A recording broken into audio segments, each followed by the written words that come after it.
पहले तो सब लोग राम राम बोलो इनको, बोलो राम राम।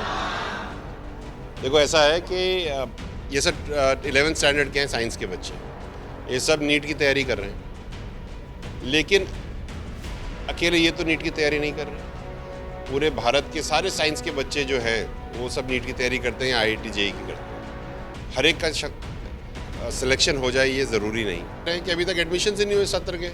4 दिन बाद तो मिड टर्म शुरू होने वाले हैं, कब तो एडमिशन होंगे, कब बच्चे पास होंगे और एग्ज़ाम देंगे कैसे जब पढ़े ही नहीं है। तो भाई डिपार्टमेंट जो कंसर्न है वही करेगा, तो तीसरा आदमी तो आके नहीं करेगा। आप क्यों सो रहे हैं, क्या करने के, उन्हें नहीं पता कि सत्र में एडमिशन दिलवाना है। मैं व्यक्ति विशेषों की बात नहीं करूँगा, पूरा सिस्टम फेलियर है। हम इस वक्त मौजूद हैं एक निजी स्कूल में और इस निजी स्कूल की क्लास में पहुंचे हैं विजय बैसला, जो स्टूडेंट्स हैं उनसे चर्चा कर रहे हैं। सीधी बात करेंगे विजय बैसला जी से। सर थोड़ी सी बात कर लें, आप बच्चों से टॉक कर रहे हैं, लेकिन आज क्लास में पहुंचे हैं आप, हम नंबर भी दे रहे थे, आप कुछ समझा भी रहे थे, क्या कुछ रीज़न है जो स्कूल तक पहुँचे हो क्लास तक? देखो क्या है ना कि पहले तो सब लोग राम राम बोलो इनको, बोलो राम राम। देखो ऐसा है कि ये सब 11th स्टैंडर्ड के हैं, साइंस के बच्चे, ये सब नीट की तैयारी कर रहे हैं, लेकिन अकेले ये तो नीट की तैयारी नहीं कर रहे। पूरे भारत के सारे साइंस के बच्चे जो हैं वो सब नीट की तैयारी करते हैं, IIT JEE की करते हैं। हर एक का सिलेक्शन हो जाए ये ज़रूरी नहीं। तो प्लान बी क्या है, सेकेंड लाइन ऑफ फ्यूचर क्या है।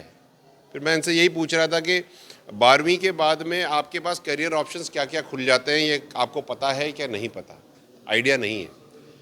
इस एज में जो फॉर्मेटिव एज होती है, यहाँ पे गाइडेंस बहुत ज़रूरी है। अगर सही गाइडेंस नहीं होती है तो फिर डायरेक्शन नहीं मिलता, डायरेक्शन मिलता तो फिर आदमी एक एग्ज़ाम दे करके थक करके वहाँ बैठ जाता है। वो भूल जाता है कि एक दरवाज़ा बंद है, 4 दरवाजे और खुल रहे हैं।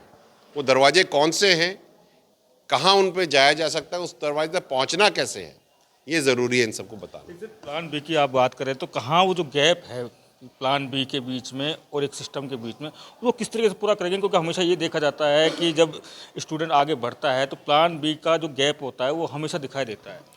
देखो इसके लिए गाइडेंस बहुत ज़रूरी है। जब तक कोई दूसरा आदमी जिसको इसके बारे में पता है वो नहीं बताएगा, तो जिसको नहीं पता उसको तो वैसे ही नहीं पता चलने वाला है। और हम लोग गाइडेंस के लिए किसकी तरफ जाते हैं? अपने दोस्तों के पास। जब बगल में बैठे वाले व्यक्ति को ही नहीं पता तो क्या बताएगा? फिर दूसरा वो गाइडेंस मांगता है अपने पेरेंट्स से। यहाँ पे ज़्यादातर तो किसानी के बैकग्राउंड से आते हैं, तो उनको खुद को नहीं पता है। तीसरा चाहते हैं वो अपने टीचर्स से। अब टीचर्स की तरफ से, फैकल्टी की तरफ से गाइडेंस शायद मिल रही हो या नहीं मिल रही हो, जो भी कारण रहा हो, ज़रूरी है कंसोलिडेटेड एफर्ट की तरह से बच्चों को गाइडेंस दी जाए। करियर ऑप्शंस क्या हैं, क्या अवेलेबल हैं, क्या नहीं है, बताए जाएँ।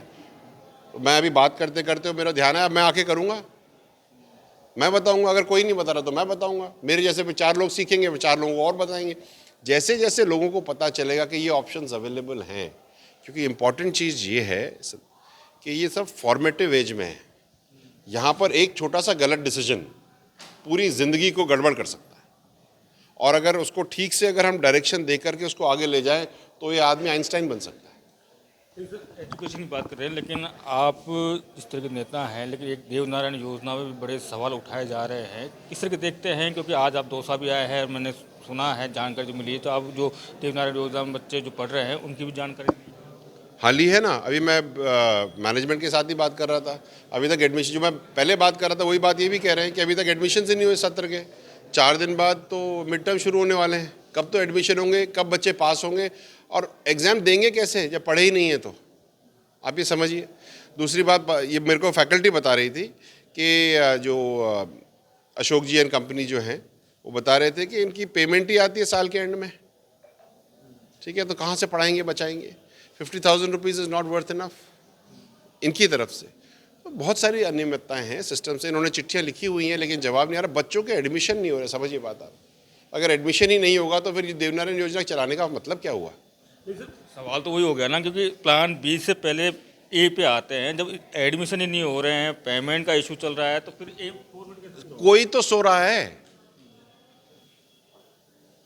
कोई तो सो रहा है। देखो, राजस्थान को अगर आगे बढ़ाना है तो उनके बच्चों को आगे बढ़ाना पड़ेगा, और राजस्थान के सारे बच्चों में से कुछ परसेंटेज बच्चे देवनारायण योजना से आते हैं।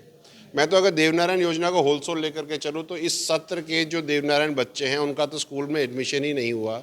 जब एडमिशन ही नहीं करा तो उनके साथ 500 कुछ बच्चे हैं, आपने तो उनके भविष्य के ऊपर क्वेश्चन मार्क लगा के कर दिया, क्योंकि मेरिट तो बन चुकी है, मेरिट बन चुकी है, लिस्ट आ चुकी है, स्कूल आवंटित अभी तक करे नहीं है। कब बच्चा पढ़ेगा, कब एग्ज़ाम देगा, कब पास होगा?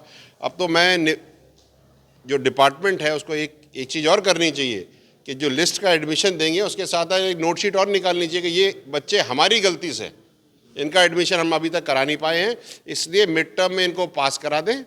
और मुझे जो डिपार्टमेंट है ये भी बताए कि पिछले 6 महीने की पढ़ाई या पूरे 12 महीने की पढ़ाई ये लोग 6 महीने में कैसे करेंगे? सवाल और है ना, आप कह रहे हैं कि कौन सो रहा है, लेकिन दिक्कत ये है कि इसका जवाबदारी कौन लेगा? सरकार ही करेगी ना भाई, डिपार्टमेंट जो कंसर्न है वही करेगा, कोई तीसरा आदमी तो आके नहीं करेगा। अब क्यों सो रहे हैं, क्या करने, क्या उन्हें नहीं पता कि सत्र में एडमिशन दिलवाना है? मैं व्यक्ति विशेषों की बात नहीं करूंगा, पूरा सिस्टम फेलियर है। अगर बच्चों की मेरिट हो गई है, एग्ज़ाम हो चुका, पहली बात तो एग्ज़ाम ही 1 महीने लेट हुआ, हो गया चलो, उसका मेरिट बन गई, चलो मान ली, एडमिशन नहीं दिए।